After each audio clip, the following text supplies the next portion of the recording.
আজকের দিনটা অনেক সুন্দর দিন আমাদের দুইজনের জন্য। আর আলহামদুলিল্লাহ যে আমরা এখন পর্যন্ত দুইজন মিলে সব বার্থডে দুইজনা সুন্দরভাবে করতে পারছি। আহামরি সবাইকে নিয়ে করি না, কারণ একটাই। হ্যালো এভরিওয়ান, আসসালামু আলাইকুম। তো আজকে ছিল মে মাসের 10 তারিখ, আর এই দিনে হচ্ছে আমার বড় বার্থডে। তো এর জন্য আমরা কিছু প্রোগ্রাম করি নাই। আহামরি প্রোগ্রাম করার জন্য অনেক সময় ভেবে থাকি, কিন্তু কোনোবারে আমাদের বার্থডে কোনো সময় আমরা বড়োভাবে কোনো প্রোগ্রাম করি না। এটা নিয়ে অনেকজনে আমাদেরকে ইনবক্সে এসে বলে তোরা গড়িয়ে ফেলতে, অনেক কিছুই বলে। আমরা করি না, এটারও কোনো একটা কারণ আছে। দেখতেই পাবেন যে সবসময় কিন্তু আমাদের ঘোরাঘুরি করা হয়, রেস্টুরেন্টে যেয়ে খাওয়া হয়। কেন চাইলে পারবো না প্রোগ্রাম করতে বলেন? সবসময়ই করা হয় ইচ্ছা করলেই।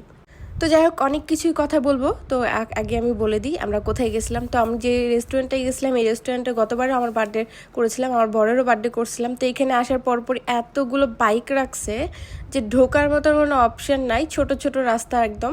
তা আমি বলবো ক্যালিস্টোর যে মালিক আছে, যদি কোনো সময় জেনে থাকেন যে আপনার রেস্টুরেন্টের সামনে এতগুলো গাড়ি থাকে আর আপনার কাস্টমাররা ঢোকার সময় এত সমস্যা হয়, অবশ্যই এটা ঠিক করার ট্রাই করবেন।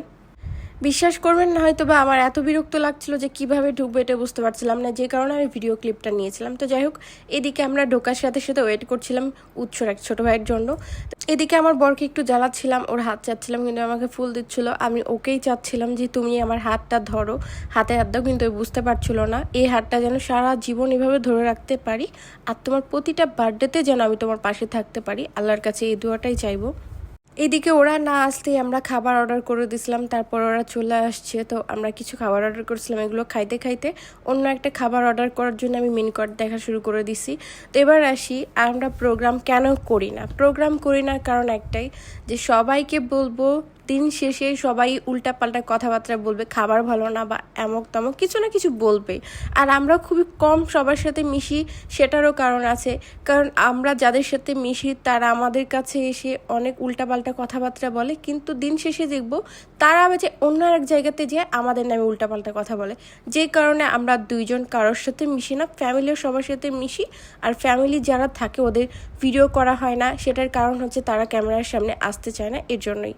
প্রোগ্রাম করলে সবাইকে বলতে হয়, যেমন ধরেন 10 জনকে বলতে হয়, 20 জনকে বলতে হয়। আমার কাছে মনে হয় যে দূর থেকে সব সম্পর্কই ঠিক থাকে, যখন বেশি ক্লোজ হয়ে যাব সেই সম্পর্কটা বেশি দিন টিকে না, উল্টাপাল্টা মন্তব্য শুরু হয়, যে কারণে আমরা একা থাকতে সবচেয়ে বেশি ভালোবাসি।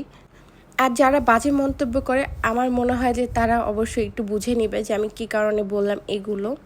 গতবারে আমার বরকে আমি অনেক কিছু গিফট করছিলাম, এবার কিছু গিফট করতে পারি নাই, কারণ হচ্ছে সময় একদমই ছিল না। আমি আমার আম্মুর বাসায় ছিলাম, ওখানে বিয়ের দাওয়াতে গেছিলাম, প্রায় ওখানে 20 দিনের মতন থাকা হয়েছে। ভাবছিলাম যে আমার বোনরা থাকতে থাকতে কোনো প্রোগ্রাম করব, তো উৎস বললো যে কোনো প্রোগ্রাম করব না এবার, যে কারণে আমার বোনরাও চলে গেছে আর কোনো প্রোগ্রামও করা হয় নাই। আমার বোনরা চলে যাওয়ার পরপরই কিন্তু আমি চলে আসছি উৎসুর কাছে। 9 তারিখে চলে আসছিলাম, আর 10 তারিখে আর এই যে একসাথে বের হইলাম। তার জন্য ওর জন্য অনেক কিছুই করার প্ল্যান ছিল, যেগুলো করতে পারি না একদিনে, যেহেতু কোনো কিছু সম্ভব ছিল না আমার জন্য। আর ওর গিফটের কথা একদমই মাথায় ছিল না, ওর গিফট একদম নিতে চাই না। আমি এর আগে জোর করে দিছিলাম, কিন্তু আমি কি বার্থডে গিফট করবো ওকে অবশ্যই জানাবো। আর এদিকে আব্দুর এই যে কেক খাইতে লেগে অবস্থা খারাপ করে দিয়েছে ওর দাড়ির।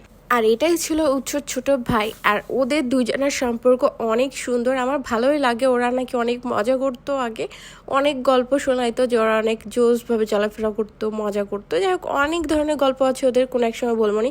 এই একটা মানুষে দেখি ওর সাথে খুব ভালো একটা সম্পর্ক, কোনো আজে বাজে বা কোনো কিছু নেই। আমাদের ঘোরা হয় না, দেখা হয় না, কিন্তু যতটুকু হয় আলহামদুলিল্লাহ আমাদের ভালোই লাগে। ওর অনেক ফ্রেন্ডরা আছে, শুধু কথাবার্তা হয়, তেমন কারোর সাথে ঘোরা হয় না। সেটারও কারণ আছে, কোনো এক সময় শেয়ার করবো নি। আমাদের পেছনে সব সময় কোনো না কোনো ছায়া ভেবে লেগেই থাকে, আমরা যেখানে যাই যার সাথে মিশি সেখানেই ছায়া হয়ে চলে যায় দূর থেকেই। তো যাই হোক, আপনারা বুঝতে পারবেন কোনো এক সময় অবশ্যই শেয়ার করব। আমাদের এত সুন্দর মুহূর্ত এখন আছে, কিন্তু 2 বছর আগে কিন্তু অনেক জ্বালাইতো কোনো একজন, কিন্তু আল্লাহর রহমতে আল্লাহ আমাদেরকে এই ধৈর্যর ফল এত সুন্দর দিবে কখনো ভাবিনি। তো এই পর্যন্ত ছিল ভিডিও, সবাই ভালো থাকবেন, অবশ্যই জানাবো সব কিছু। আল্লাহ হাফেজ।